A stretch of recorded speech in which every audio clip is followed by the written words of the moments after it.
ಕರ್ನಾಟಕ ರಾಜ್ಯ ಸರ್ಕಾರಿ ವಿಕಲಚೇತನ ಶಿಕ್ಷಕರಿಗೆ ಈ ಮೂಲಕ ತಮ್ಮ ತಿಳಿಪಡಿಸುವುದೇನೆಂದರೆ ಕರ್ನಾಟಕ ಸರ್ಕಾರ ಸಚಿವಾಲಯ ಕಡತ ಸಂಖ್ಯೆ 48 2024 ಆರನೇ ಮಹಡಿ ಗೋಮಡಿ ಕಟ್ಟಡ ಬೆಂಗಳೂರು ರವರ ವತಿಯಿಂದ ದಿನಾಂಕ 2 ಮಾರ್ಚ್ 2024ರಂದು ಸರ್ಕಾರದ ಅಧೀನ ಕಾರ್ಯದರ್ಶಿಗಳಾಗಿರುವಂತಹ ಶ್ರೀಮತಿ ವಿಮಲಾಕ್ಷಿ ಬಿ ರವರು ದಿನಾಂಕ 2 ಮಾರ್ಚ್ 2024ರಂದು ಸಿಬ್ಬಂದಿ ಮತ್ತು ಆಡಳಿತ ಸುಧಾರಣೆ ಇಲಾಖೆ ಬೆಂಗಳೂರು ರವರೊಂದು ಪತ್ರವನ್ನು ಬರೆದಿದ್ದಾರೆ. ಯಾರಿಗೆಂದ್ರೆ ವಿಕಲಚೇತನರಾಗಿ ಸರ್ಕಾರಿ ಶಾಲೆಯಲ್ಲಿ ಶಿಕ್ಷಕರಾಗಿ ಸೇವೆ ಸಲ್ಲಿಸತಕ್ಕಂತ ಶ್ರೀ ಉಮೇಶ್ ಬಿ ಪದವೀಧರ ಪ್ರಾಥಮಿಕ ಶಾಲಾ ಶಿಕ್ಷಕ 6 ರಿಂದ 8 ಸರ್ಕಾರಿ ಹಿರಿಯ ಪ್ರಾಥಮಿಕ ಶಾಲೆ ಕೊಳತೂರು ಟಿ ನರಸೀಪುರ ತಾಲೂಕು ಮೈಸೂರು ಜಿಲ್ಲೆಯವರಿಗೆ ಪತ್ರ ಬರೆದಿದ್ದಾರೆ. ಅವರು ತಾವು ತಮ್ಮ ಮನವಿಯನ್ನ ದಿನಾಂಕ 29 ಜನವರಿ 2024ರಂದು ಈ ಒಂದು ಸರ್ಕಾರದ ಪ್ರಧಾನ ಕಾರ್ಯದರ್ಶಿ ಸಿಬ್ಬಂದಿ ಮತ್ತು ಆಡಳಿತ ಸುಧಾರಣೆ ಇಲಾಖೆಯವರಿಗೆ ಕೇಳಿದ್ರು. ಏನ್ ಮಾಹಿತಿ ಏನಂತಂದ್ರೆ ಕರ್ನಾಟಕ ರಾಜ್ಯ ಸರ್ಕಾರಿ ಶಾಲೆಗಳ ವಿಶೇಷ ಚೇತನ ಅಂಗವಿಕಲ ಶಿಕ್ಷಕರಿಗೆ ವಿಧು ಸಮಯ ಅಂದ್ರೆ ಫ್ಲೆಕ್ಸಿ ಅನ್ವಯವಾಗುವ ಬಗ್ಗೆ ಎನ್ನುವಂತಹ ಮಾತನ್ನು ಅವರು ಕೇಳಿದ್ರು. ಅದಕ್ಕೆ ಅವರು ಪತ್ರ ಬರೆದಿದ್ದಾರೆ.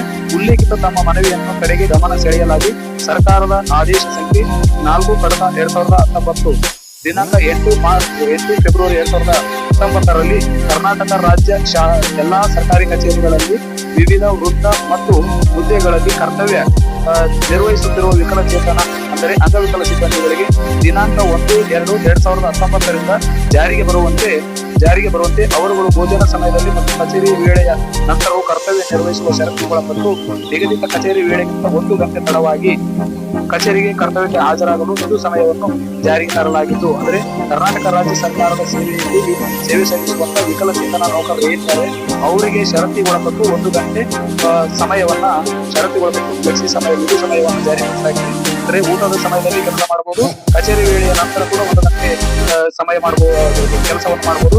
ಕಚೇರಿ ವೇಳೆಯ ಕೆಲಸಕ್ಕೆ 1 ಗಂಟೆ ತಡವಾಗಿ ಹೋಗಬಹುದು ಮತ್ತು ಮುಂಚಿತವಾಗಿ ಹೋಗಬಹುದು ಅನ್ನುವಂತ ಮಾಹಿತಿಯನ್ನ ಈ ಒಂದು ಆದೇಶದಲ್ಲಿ ಒಂದು ಮಾಹಿತಿಯಲ್ಲಿ ನೀಡ್ತಾ ಇದ್ದಾರೆ. ಸದರಿ ಆದೇಶದಲ್ಲಿ ಸರ್ಕಾರಿ ಶಾಲಾ ಶಿಕ್ಷಕರಿಗೂ ಅನ್ವಯವಾಗುತ್ತದೆ ಇಲ್ಲವೋ ಅನ್ನುವಂತ ಮಾಹಿತಿಯನ್ನು ಕೇಳಲಾಗಿತ್ತು.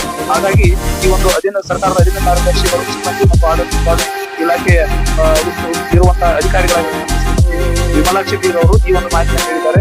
ಸರ್ಕಾರಿ ಶಾಲಾ ಶಿಕ್ಷಕರಿಗೂ ಸಹ ಅನ್ವಯವಾಗುತ್ತದೆ ಅಂದ್ರೆ ಸರ್ಕಾರಿ ಶಾಲೆಯಲ್ಲಿ ವಿಕಲಚೇತನ ಶಿಕ್ಷಕರಾಗಿ ಸೇವೆಯನ್ನು ಸಲ್ಲಿಸುವಂತ ಶಿಕ್ಷಕರಿಗೆ ಫ್ಲೆಕ್ಸಿ ಸಮಯವು ಅನ್ವಯ ಆಗುತ್ತದೆ ಇಲ್ಲವೋ ಅಂತ ಕೇಳಿದ್ರಲ್ಲ ಅವರಿಗೆ ಸರ್ಕಾರಿ ಶಾಲೆಯ ಶಿಕ್ಷಕರಿಗೂ ಸಹ ಅನ್ವಯವಾಗುತ್ತದೆ ಅನ್ನುವಂತ ಮಾಹಿತಿಯನ್ನು ತಮಗೆ ತಿಳಿಸಲು ನಿರ್ದೇಶಿಸಲ್ಪಟ್ಟಿದೆ ಅನ್ನುವಂತ ಮಾಹಿತಿಯನ್ನು ಕೂಡ ಅವರು ಹಂಚಿಕೊಂಡಿದ್ದಾರೆ. ಹಾಗಾಗಿ ಈ ಒಂದು ವಿಷಯವನ್ನ ಯಾಕೆ ನಾನು ತಮ್ಮ ಮುಂದೆ ಗಮನಕ್ಕೆ ತರ್ತಾ ಇದ್ದೀನಿ ಅಂತಂದ್ರೆ ಈಗ ಈ ಹಿಂದೆ ಎಲ್ಲಾ ರಾಜ್ಯ ಸರ್ಕಾರದ ಸೇವೆಯಲ್ಲಿರುವ ವಿಕಲಚೇತನ ನೌಕರರು ಹಾಜರಾತಿಯಲ್ಲಿ ಬೆಳಿಗ್ಗೆ 10 ಗಂಟೆ ಮತ್ತು ಸಾಯಂಕಾಲದ 5:00 ಅಥವಾ ಶಾಲಾ ಸಮಯ 4:30ಕ್ಕೆ ಸಹಿ ಮಾಡುವಂತ ಪದ್ಧತಿ ಜಾರಿಯಲ್ಲಿದ್ದು ಆದರೆ ಹೊಸದಾಗಿ ಕರ್ನಾಟಕ ಸರ್ಕಾರ ಒಂದು ಕಾಮ್ಸ್ ಆಪ್ ಅನ್ನ ತೆಗೆದುಕೊಂಡು ಬಂದಿರುವುದರಿಂದ ವಿಕಲಚೇತನ ಶಿಕ್ಷಕರಿಗೆ ಅತ್ಯಂತ ಅನಾನುಕೂಲ ಆಗ್ತಾ ಇದೆ ಅನ್ನುವಂತ ವಿಷಯ ಗಮನಕ್ಕೆ ಬಂದಿರುವುದರಿಂದ ಮತ್ತು ಅವರ ಹಕ್ಕುಗಳನ್ನ ಒತ್ತಾಯ ಮಾಡುವುದಕ್ಕೋಸ್ಕರ ಈ ಒಂದು ವಿಡಿಯೋವನ್ನು ಮಾಡ್ತಾ ಇದ್ದೀನಿ.